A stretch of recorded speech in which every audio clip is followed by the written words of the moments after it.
পদত্যাগ করেছেন attorney general M Amin Uddin. দুপুর 12:20 পদত্যাগপত্রে সই করেন তিনি।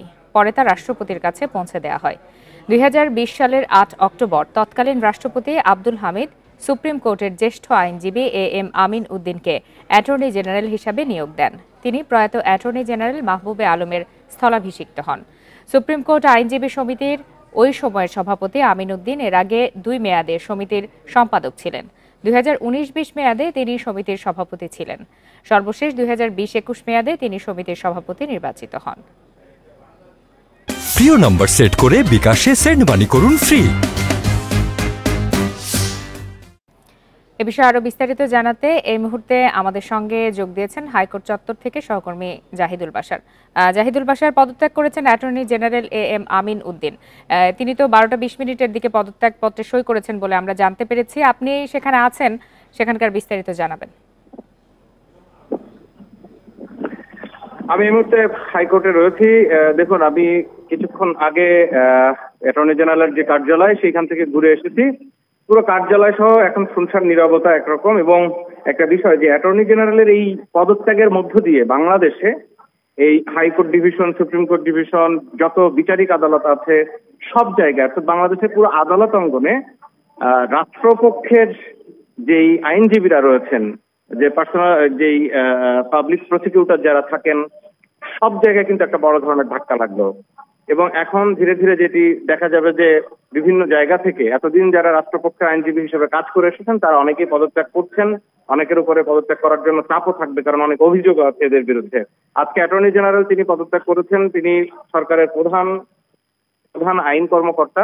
তো তার পরে আমরা যেটি দেখেছি, অতিরিক্ত অ্যাটর্নি জেনারেল শেখ মোহাম্মদ মোরশেদ তিনিও কিন্তু পদত্যাগ করেছেন।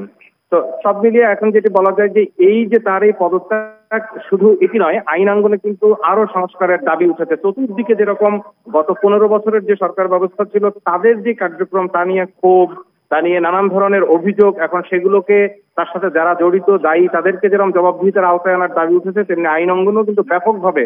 আজকে সকালে আমরা যখন এসেছি, আইনজীবীরা অনেকেই গণমাধ্যম হিসেবে আমাদেরকে ধরেছেন, কথা বলেছেন, অনেকে এসে ব্রিফ করেছেন। তাদের দাবি, আইনজীবী হিসেবে তারা বলছেন তারা খুব কাছ থেকে দেখেছেন যে বিচারালয় কিভাবে দুর্নীতিগ্রস্ত। এখানে অনেক বিচারপতিদের বিরুদ্ধে অভিযোগ উঠেছে, তাদেরকে এখনই বিচার বিভাগ থেকে সরিয়ে দেওয়ার বা তাদের পদত্যাগের আহ্বান জানিয়েছেন। সেখানে তারা বলেছেন যে অনেক বিচারপতিরা আছেন যারা মুখ দেখে রায় দেন বা আদেশ দেন, যারা সিন্ডিকেট মেনটেন করে রায় বা আদেশ দেওয়া হয় সেরকম ভুক্তভোগী তারা রয়েছেন। এখানে কিন্তু ব্রিফিং এ এরকম অভিযোগ করা হয়েছে যে একই মামলা দেখা গেল যে অনেক আইনজীবীরা যাচ্ছে, তারা যখন বিভিন্ন ধরনের আদেশ পাচ্ছে তার পক্ষে, কিন্তু অন্যদের ক্ষেত্রে সেটি হচ্ছে না। একই সাথে আর্থিক লেনদেনেরও একটা বড় ধরনের আর্থিক অনিয়মের অভিযোগ উঠেছে। এখানে কিছুক্ষণ আগে একটি আইনজীবীদের দল যারা বৈষম্য বিরোধী স্বতন্ত্র আইনজীবী সমাজের ব্যানারে তারা এসেছে এবং তারা সেখানে বলেছে যে সম্প্রতি যেই শিক্ষার্থীদের আন্দোলন, সেই আন্দোলনে নির্বিচারে কোনো বাছ বিচার ছাড়াই যে সমস্ত শিক্ষার্থীদেরকে যে সমস্ত বিচারকরা তাদেরকে জেলে ঢুকিয়েছে তাদের পদত্যাগ দাবি করেছেন। একই সাথে আমি যে কাগজটি পেয়েছি সেখানে তারা দাবি করেছেন যে আপনি জানেন যে কোটা সংস্কার আন্দোলনের সময় এই কোটা নিয়ে যে রায়টি হয়েছিল গত 5 জুন, যার পরিপ্রেক্ষিতে এই যে পুরো এত 2 মাসের যে আন্দোলন এবং তারপরে দেশের এই অবস্থা, সেখানে তিনি বলেছেন যে যারা যে সমস্ত বিচারপতিরা এর সাথে জড়িত তাদের ব্যাপারেও সতর্ক হওয়ার জন্য তারা এখানে বলেছেন।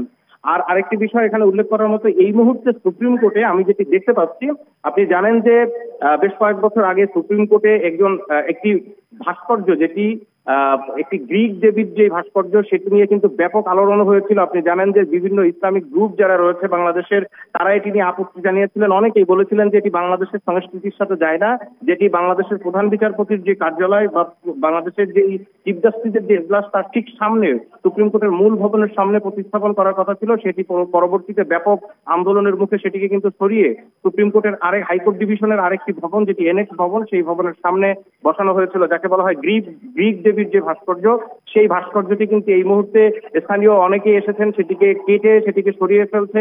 এখানে সুপ্রিম কোর্টের বা এখানে অনেকেই যারা চাকরিজীবী রয়েছেন, আইনজীবী রয়েছেন, আমি দেখতে পাচ্ছি অসংখ্য মানুষ এই মুহূর্তে কিন্তু যেই ভাস্কর্যটি ভেঙে ফেলা হচ্ছে, সেই আলোচিত গ্রিক দেবীর সেই ভাস্কর্যটি এখান থেকে অপসারণের তারা কার্যক্রম হাতে নিয়েছে, সেটি আমরা দেখতে পাচ্ছি। তো এই মুহূর্তে সুপ্রিম কোর্ট অঙ্গনে আপনি যেমনটা বলছিলেন, পুরো আইন অঙ্গন জুড়ে অ্যাটর্নি জেনারেলের যেই পদত্যাগ সেটি এখন আলোচনায় রয়েছে। একই সাথে আইনজীবী যেটা কিন্তু এর মধ্যে দাবি তুলেছেন, যেহেতু এই অন্তর্বর্তীকালীন সরকার এটি কোনো আজ্ঞাবহ সরকার নয় এবং এই মুহূর্তে বাংলাদেশের বিভিন্ন জায়গা সংস্কারের যেমন সুযোগ রয়েছে, তেমনি তারা দাবি করেছেন যে অ্যাটর্নি জেনারেল যেহেতু রাষ্ট্রের অন্যতম গুরুত্বপূর্ণ পদ, রাষ্ট্রের প্রধান আইন কর্মকর্তা, তার পদটিতে যেরকম সেরকম যোগ্য এবং সবার কাছে গ্রহণযোগ্য একজন আইনজীবী যিনি আসলে দক্ষ, তাকে যেন নিয়োগ দেওয়া হয় এবং তার হাত ধরে অন্তত এই যে পুরো বিচার বিভাগকে যেন সংস্কারের আওতায় না আনা হয়। তা না হলে রাষ্ট্র সংস্কারের যে দাবি বা যার প্রস্তুতিতে এত বড় আন্দোলন, এতগুলো প্রাণ ধরে গেল, সেটি কিন্তু নিরর্থক হয়ে যাবে। সুতরাং বিচার বিভাগকে অনেক ভালোভাবে সংস্কার করতে হবে, কারণ এখানে বিচারপতি সহ অনেকের বিরুদ্ধে বড় ধরনের অভিযোগ রয়েছে। এ হচ্ছে এখানকার আইনজীবীদের সর্বশেষ আমার কাছে যে বক্তব্য দিয়েছেন তার সারাংশ। জি জাহিদুল বাশার, অনেকগুলো তথ্য পাওয়া গেল আপনার কাছ থেকে, ধন্যবাদ আপনাকে।